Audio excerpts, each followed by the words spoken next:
তারা স্ক্রিনশট নিয়ে বিদ্যাটাকে ভালোভাবে একটা ডায়েরিতে লিখে রাখেন। মোবাইল থেকে করবেন না, আমি বারবার বলি মোবাইল থেকে দেখে দেখে কোনো কিছু করবেন না। মোবাইল থেকে নিয়ে একটা ডায়েরিতে লিখে রাখবেন, লিখে রেখে ওই জায়গায় আতর লাগায় রাখেন। আতর লাগায় রাখার পরে এই তাবিজটাকে যে কোনো একটা শনিবারের দিন করার জন্য যাবেন। শনিবারের দিন আপনি একটা কবরস্থানে যাবেন, সাথে লুক নিয়ে যেতে পারবেন, কোনো সমস্যা নেই। একটা লুক নিয়ে যাবেন, নিয়ে একটা কবরস্থানে গিয়ে কবরের উপরে সাদা কাপড় বিছাবেন। সাদা কাপড় বিছায় মাঝখানে আপনি মোমবাতি জ্বলে আপনি মোমবাতির সামনে বসবেন। মোমবাতির সামনে বসি মুখের ভিতরে লবণ দিয়ে এই তাবিজটা লেখা শুরু করবেন, ঠিক আছে? এবং দক্ষিণ দিক মুখ করে বসবেন, ঠিক আছে? তো বসার পরে তাবিজটা লেখা শুরু করবেন। তাবিজটা কিভাবে লিখবেন? তাবিজটা লিখবেন কলা পাতার উপরে। কলা পাতা আছে না, বা আমাদের ওখানে লেবুস পাতা বলে কলা পাতারে, তো আমি শুদ্ধভাবে বললাম কলা পাতার উপরে তাবিজটা লিখবেন। তাবিজটা লিখবেন লাল মুলুকের রক্ত, তার সাথে কুমকুম মিশ্রিত করবেন।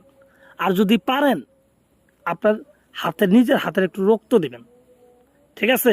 এই তিনটে জিনিস মিশ্রিত করি আপনি একটা কালি বানাইলেন। সেই কালি দিয়ে নিম গাছের ডাল কাটি কলম বানাবেন। সেই কলম ধারা আপনার কলা পাতার উপরে বিদ্যাটা লিখবেন। বিদ্যাটা লিখার পরে একটা বিদ্যা লিখলেও হবে। তো লিখার পরে এই তাবিজের নিচে যে নাম, যে শত্রুকে করতে চান তার নাম, তার বাবার নাম লিখবেন। আর এটা যদি মেয়ের ক্ষেত্রে হয় তাহলে মেয়ের নাম আর মেয়ের মায়ের নাম লিখবেন। তা অনেকে বলতে পারেন যে মেয়েদের মায়ের নামগুলো জানা কষ্টকর। আমি একটা সহজ বুদ্ধি দেই, যে মেয়েগুলার বিয়ে হয়েছে, আপনার শত্রু যে বিয়ে হয়েছে, বিয়ে হওয়ার পর তার স্বামীর নাম দিয়েও কিন্তু কাজ হবে। তার স্বামীর নাম দিবেন, ঠিক আছে? এইভাবে সুন্দর করে নামটা লিখবেন। লিখার পর আপনি এই কলাপাতার অপর পৃষ্ঠায় লিখবেন যে শত্রু কী ধরনের ক্ষতিটা চান, প্যারালাইসিস চান নাকি মেরে ফেলতে চান, এটা সুন্দরভাবে লিখবেন। লিখে, ঠিক আছে, আপনি কলা পাতাটা আপনি সুন্দর করে বলটাবেন, ঠিক আছে? বলটানোর পরে এই কলা পাতাটা লাল সুতা দিয়ে পেঁচাবেন। লাল সুতা দিয়ে পেঁচাবেন। পেঁচানোর পরে আপনার শরীরের সমস্ত কাপড় খুলে ফেলবেন, একেবারে ন্যাংটা হয়ে যাবেন। শরীরের ভিতরে একটা সুতাও রাখবেন না, ঠিক আছে? চুলের মধ্যে যদি কোনো খোপা থাকে, বেনি করা থাকে, এটাও খুলে ফেলবেন।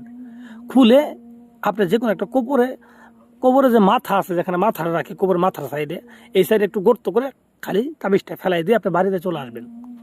আপনি বাড়িতে চলে আসার আগে সম্ভবত কাজ হয়ে যাবে। যদি সঠিকভাবে করতে পারেন, বাড়িতে চলে আসার আগে কাজ হয়ে যাবে।